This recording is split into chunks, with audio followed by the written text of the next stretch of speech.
Om Shanti. Good morning. 14 नवंबर 2022 आज सोमवार है।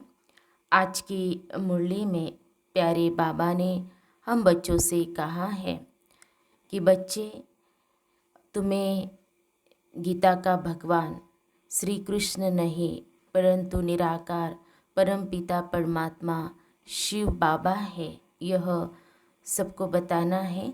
क्योंकि बाबा को यह नॉलेज देने के लिए इसीलिए आना पड़ता है कि गीता ज्ञान स्वयं शिव बाबा ने दिया है। तो तुम्हें भी यह सेवा जरूर करनी है, उसका शुद्ध घमंड रखना है, लेकिन अहंकार में नहीं आना है, ये बाबा ने कहा है। तो ये सेवा करनी है तो कैसे करनी है? श्रीमत पर करनी है और शुद्ध स्वच्छ धारणा करके फिर यह ज्ञान सबको सुनाना है, ये सेवा करनी है। तो ये प्यारे बाबा ने कहा है। अभी हम सुनते हैं विस्तार से बाबा के मधुर महावाक्य, ईश्वरीय महावाक्य, मीठी मुरली। आज बाबा कहते हैं, मीठे बच्चे, श्रीमत पर चल, स्वच्छ शुद्ध बन, धारणा कर, फिर युक्ति युक्त सेवा करनी है। अहंकार में नहीं आना है, शुद्ध घमंड में रहना है। आज की मुरली में प्रश्न है, किस एक बात के कारण बाप को इतनी बड़ी नॉलेज देनी पड़ती है? उत्तर है, गीता के रचयिता निराकार परम पिता परमात्मा को सिद्ध करने के लिए बाप तुम्हें इतनी बड़ी नॉलेज देते हैं। सबसे बड़ी भूल यही है जो गीता में पतित पावन बाप की जगह श्री कृष्ण का नाम डाला है। इसी बात को सिद्ध करना है, इसके लिए भिन्न भिन्न युक्तियाँ रचनी है। बाप की महिमा और श्री कृष्ण की महिमा अलग अलग बतानी है। मुरली में गीत बजा है, मरना तेरी गली में, जीना तेरी गली में। ओम शांति। बच्चों ने गीत सुना, कहते हैं आए हैं तेरे दर पर जीते जी मरने के लिए। किसके दर पर? फिर भी यही बात निकलती कि अगर गीता का भगवान श्री कृष्ण को कहे तो यह सब बातें हो न सके। वह है सत्युग का प्रिंस। गीता श्री कृष्ण ने नहीं सुनाई, गीता परम पिता परमात्मा ने सुनाई। सारा मदार इस बात पर है। एक बात को समझ जाए तो भारत के जो इतने शास्त्र हैं सब झूठे सिद्ध हो जाए। तो बाबा ने कहा कि गीता श्री कृष्ण ने नहीं सुनाई है, तो यह है सब भक्ति मार्ग के, इनमें कर्म कांड, तीर्थ यात्रा, जप तप आदि की कहानियाँ लिखी हुई है। भक्ति मार्ग में तुम इतनी मेहनत करते आए हो, वह तो दरकार नहीं, ये तो सेकंड की बात है। सिर्फ यह एक बात सिद्ध करने के लिए भी बाप को कितनी नॉलेज देनी पड़ती है।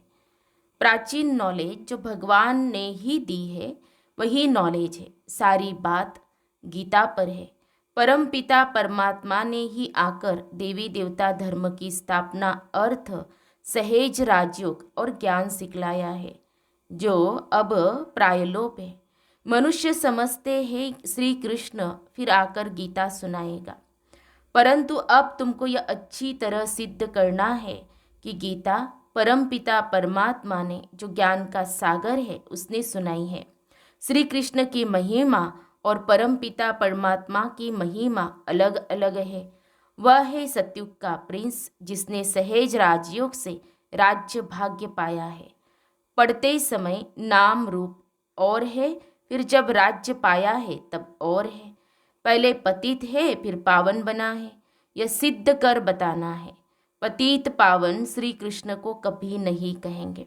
पतित पावन है ही एक बाप। अब वही श्री कृष्ण की आत्मा जो काली अर्थात शाम बन गई है, अब फिर से पतित पावन द्वारा राजयोग सीख भविष्य पावन दुनिया का प्रिंस बन रही है। यह सिद्ध कर समझाने में युक्तियाँ चाहिए। फॉरेनर्स को सिद्ध कर बताना है। नंबर 1 है ये गीता, सर्वशास्त्रमयी श्रीमद् भगवत गीता माता। अब माता को जन्म किसने दिया? बाप ही माता को एडॉप्ट करते हैं।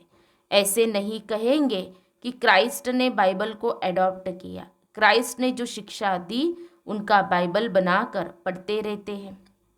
अब गीता की शिक्षा किसने दी जो पुस्तक बनाकर पढ़ते रहते हैं? यह किसको पता नहीं और सबके शास्त्रों का पता है। यह जो सहज राज्यों की शिक्षा है वह किसने दी, यह सिद्ध करना है। दुनिया तो दिन प्रतिदिन तमो प्रधान होती जाती है। यह सब ख्यालात स्वच्छ बुद्धि में ही बैठ सकते हैं। जो श्रीमत पर नहीं चलते उनको धारणा भी नहीं हो सकती। श्रीमत कहेगी तुम बिल्कुल समझा नहीं सकते हो। बाबा फट से कह देंगे मुख्य बात यह है कि गीता का भगवान परमपिता परमात्मा है, वही पतित पावन है। मनुष्य तो सर्वव्यापी कह देते हैं, वह ब्रह्म तत्व कह देते हैं, जो आता है वह कह देते हैं। बिगर समझ भूल सारी गीता से निकली है। जो गीता का रचयिता श्री कृष्ण को कह दिया है तो समझाने के लिए युक्तियाँ रचनी पड़े। गुप्ता जी को भी कहते थे कि बनारस में यह सिद्ध कर समझाओ कि गीता का भगवान श्री कृष्ण नहीं। अब दिल्ली में सम्मेलन होता है, सब रिलीजियस मनुष्यों को बुला रहे हैं, क्या उपाय करें जो शांति हो जाए। अब शांति स्थापन करना इनके हाथ में तो है नहीं। कहते भी है पतित पावन आओ, फिर यह पतित कैसे शांति स्थापन कर सकते, जबकि बुलाते रहते हैं परंतु पतित पावन को जानते नहीं। कह देते हैं रघुपति राघो राजा राम, वह तो है नहीं, झूठा बुलावा करते हैं, जानते कुछ भी नहीं। अब यह कौन जाकर बताए। बड़े अच्छे बच्चे चाहिए, ऐसे बहुत है जो अपने को बहुत ज्ञानी समझते हैं परंतु है कुछ भी नहीं।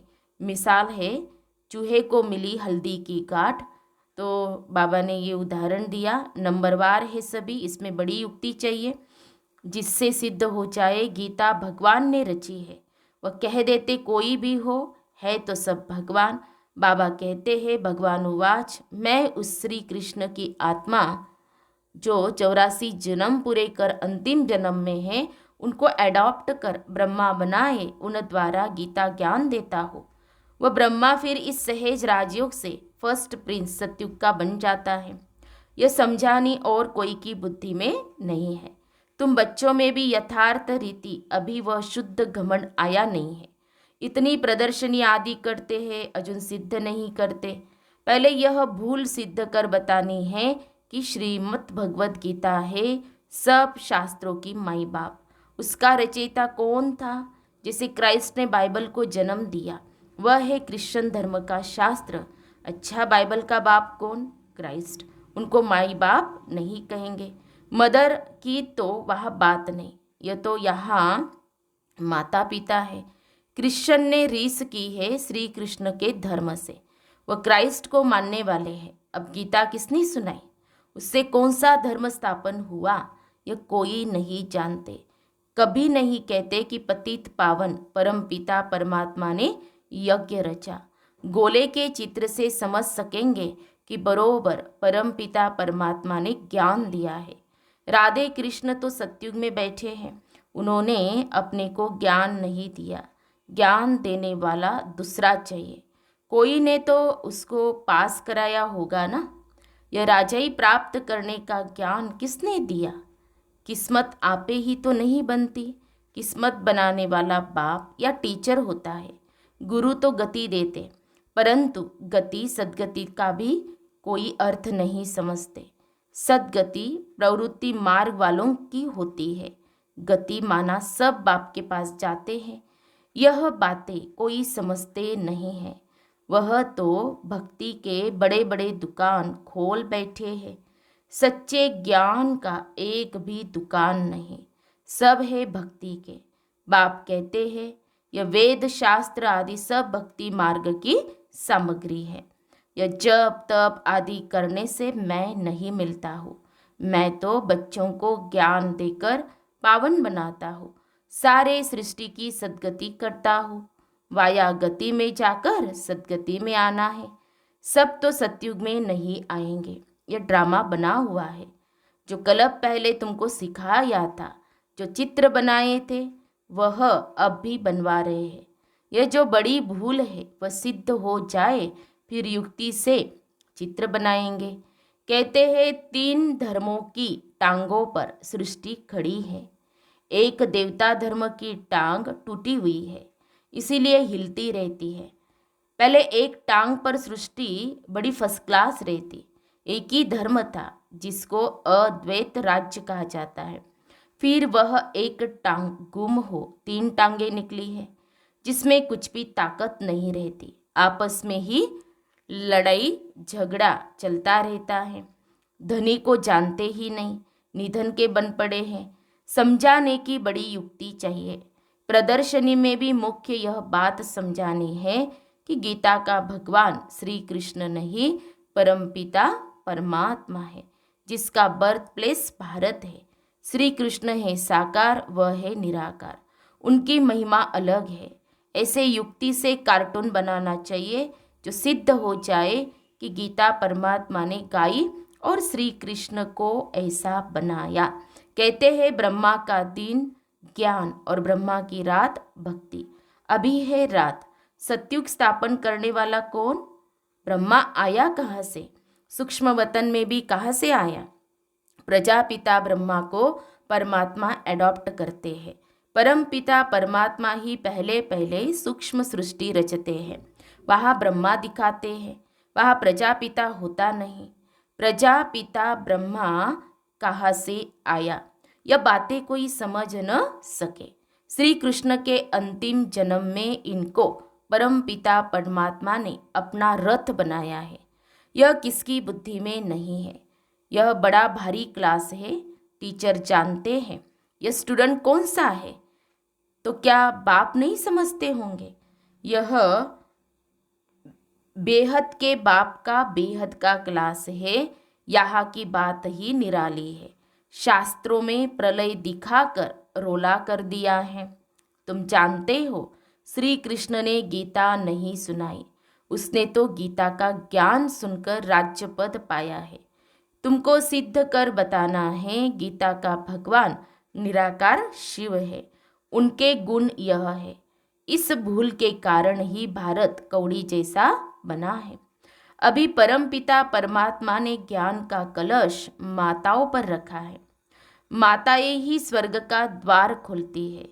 यह सब बातें नोट कर समझानी चाहिए। भक्ति वास्तव में गृहस्थियों के लिए है। ये है प्रवृत्ति मार्ग का सहेज राजयोग। हम सिद्ध कर समझाने के लिए आए हैं। बच्चों को युक्ति युक्त काम करना है। बच्चों को ही बाप का शो करना है। सदैव हर्षित मुख, अचल स्थैर्यम मस्त रहना है। बाबा ने कहा कि सदैव हर्षित मुख, अचल स्थैर्यम मस्त रहना है। आगे चलकर ऐसे बच्चे निकलते जरूर हैं। ब्रह्मा कुमार कुमारी वह जो 21 जन्म के लिए बाप से वर्षा दिलाए। कुमारियों की महिमा भारी है। मुख्य मम्मा है, वह ज्ञान सूर्य है, और यह है गुप्त मम्मा ब्रह्मा। इस राज को मुश्किल ही कोई समझते हैं। मंदिर भी उस मम्मा के है। इस गुप्त बूढ़ी मम्मा का कोई मंदिर नहीं है। ब्रह्मा बाबा का कोई मंदिर नहीं। यह माता पिता कंबाइंड है। श्री कृष्ण तो सतयुग का प्रिंस है। गीता के भगवान की महिमा अलग है। वह पतित पावन, लिबरेटर, गाइड है। तो परमात्मा की महिमा बिल्कुल अलग है। एक कैसे हो सकते? मुख्य बात ही यह है कि गीता किसने सुनाई। वेद शास्त्र आदि सब गीता के बाल बच्चे हैं और सब भक्ति की सामग्री है। ज्ञान मार्ग में कुछ होता नहीं। अच्छा, मीठे मीठे सिखी लदे बच्चों प्रति माता पिता बाप दादा का याद प्यार और गुड मॉर्निंग। रूहानी बाप की रूहानी बच्चों को नमस्ते। हम रूहानी बच्चों की रूहानी बाप दादा को याद प्यार और नमस्ते नमस्ते। ओम शांति ओम शांति ओम शांति। गुड मॉर्निंग बाबा, शुक्रिया बाबा, थैंक्स बाबा, पद्मा पदम शुक्रिया बाबा आपका। धारणा के लिए मुख्य सार। आज की मुरली का सार 2 पॉइंट में। पहले पॉइंट, हर काम बहुत युक्ति युक्त करना है। हर्षित मुख, अचल, स्थिर और ज्ञान की मस्ती में रहकर बाप का शो करना है। दूसरी पॉइंट, ज्ञान की नई और निराली बातें सिद्ध करनी है। प्यारे बाबा का वरदान है, शांति की शक्ति द्वारा असंभव को संभव करने वाले योगी तू आत्मा भव। शांति की शक्ति द्वारा असंभव को संभव करने वाले योगी तू आत्मा भव। शांति की शक्ति सर्वश्रेष्ठ शक्ति है और सभी शक्तियाँ इसी एक शक्ति से निकली हैं। साइंस की शक्ति भी इसी शांति की शक्ति से निकली है। शांति की शक्ति द्वारा असंभव को भी संभव कर सकते हो। जिसे दुनिया वाले असंभव कहते, वह आप योगी तू आत्मा बच्चों के लिए सहज संभव है। वह कहेंगे परमात्मा तो बहुत ऊंचा, हजारों सूर्यों से तेजोमय है, लेकिन आप अपने अनुभव से कहते हमने तो उसे पा लिया। शांति की शक्ति से स्नेह के सागर में समा गए। स्लोगन है, निमित्त बन निर्माण का कार्य करने वाले ही सच्चे सेवाधारी है। निमित्त बन निर्माण का कार्य करने वाले ही सच्चे सेवाधारी हैं। फिर है मातेश्वरी जी के अनमोल महावाक्य, आत्मा और परमात्मा अलग रहे बहुकाल, सुंदर मेला कर दिया जब सतगुरु मिला दलाल। जब अपन यह शब्द कहते हैं तो उसका यथार्थ अर्थ है कि आत्मा परमात्मा से बहुत काल से बिछुड़ गई है। बहुत काल का अर्थ है बहुत समय से आत्मा परमात्मा से बिछुड़ गई है। तो यह शब्द साबित माना सिद्ध करते हैं कि आत्मा और परमात्मा अलग अलग दो चीज है। दोनों में आंतरिक भेद है, परंतु दुनियावी मनुष्यों को पहचान न होने के कारण वो इस शब्द का अर्थ ऐसा ही निकालते हैं कि मैं आत्मा ही परमात्मा हूँ, परंतु आत्मा के ऊपर माया का आवरण चढ़ा हुआ होने के कारण अपने असली स्वरूप को भूल गए हैं। जब वो माया का आवरण उतर जाएगा फिर आत्मा वही परमात्मा है। तो वो आत्मा को अलग इस मतलब से कहते हैं और दूसरे लोग फिर इस मतलब से कहते हैं कि मैं आत्मा सो परमात्मा हो, परंतु आत्मा अपने आप को भूलने के कारण दुखी बन पड़ी है। जब आत्मा फिर अपने आप को पहचान कर शुद्ध बनती है तो फिर आत्मा परमात्मा में मिल एक ही हो जाएंगे। तो वो आत्मा को अलग इस अर्थ से कहते हैं, परंतु अपन तो जानते हैं कि आत्मा परमात्मा दोनों अलग चीज है। न आत्मा परमात्मा हो सकती और न आत्मा परमात्मा में मिल एक हो सकती है, और न फिर परमात्मा के ऊपर आवरण चढ़ सकता है। वास्तव में हर एक मनुष्य की यह चाहना अवश्य रहती है कि हमको मन की शांति प्राप्त हो जावे, इसलिए अनेक प्रयत्न करते आए हैं, मगर मन को शांति अब तक प्राप्त नहीं हुई। इसका यथार्थ कारण क्या है? अब पहले तो यह सोच चलना जरूरी है कि मन के अशांति की पहली जड़ क्या है। मन की अशांति का मुख्य कारण है कर्म बंधन में फंसना। जब तक मनुष्य इन 5 विकारों के कर्म बंधन से नहीं छूटे हैं तब तक मनुष्य अशांति से छूट नहीं सकते। जब कर्म बंधन टूट जाता है तब मन की शांति अर्थात जीवन मुक्त स्थिति को प्राप्त कर सकते हैं। अब सोच करना है यह कर्म बंधन टूटे कैसे और उसे छुटकारा देने वाला कौन है। ये तो हम जानते हैं, कोई भी मनुष्य आत्मा किसी भी मनुष्य आत्मा को छुटकारा दे नहीं सकती। यह कर्म बंधन का हिसाब किताब तोड़ने वाला सिर्फ एक परमात्मा है। वही आकर इस ज्ञान योग बल से कर्म बंधन से छुड़ाते हैं। इसलिए ही परमात्मा को सुखदाता कहा जाता है। जब तक पहले यह ज्ञान नहीं है कि मैं आत्मा हूँ, असुर में किसकी संतान हो, मेरा असली गुण क्या है, जब यह बुद्धि में आ जाए तब ही कर्म बंधन टूटे। अब यह नॉलेज हमें परमात्मा द्वारा ही प्राप्त होती है। गोया परमात्मा द्वारा ही कर्म बंधन टूटते हैं। अच्छा, ओम शांति। तो हम सब ने सुने प्यारे बाबा के मधुर महावाक्य और मातेश्वरी मम्मा के भी महावाक्य हमने सुने।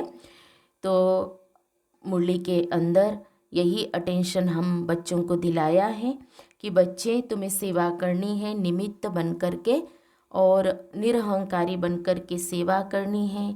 एकदम अचल होकर, स्टेडियम की तरह मस्त होकर के बाबा का ज्ञान सबको बताना है। और विशेष बाबा ने जो बताया गीता का भगवान कौन है, ये सबको सिद्ध करके ज़रूर समझाना है। और फिर मातेश्वरी मम्मा के जो महावाक्य सुने, कर्म बंधन से हम कैसे छूट सकते हैं। कोई भी मनुष्य आत्मा हमें कर्म बंधन से मुक्त नहीं कर सकती। कर्म बंधन से मुक्त कराने वाला एक परमपिता परमात्मा ही है। और जब हमें ये स्मृति आ जाती है कि मैं आत्मा हूँ, परमात्मा की संतान हूँ, तो इससे कर्म बंधन से सहज छूट सकते हैं। तो आज हम सारा दिन मनन चिंतन करेंगे कि कैसे बाबा का परिचय और ये गीता का भगवान सिद्ध करना है। अच्छा, ओम शांति।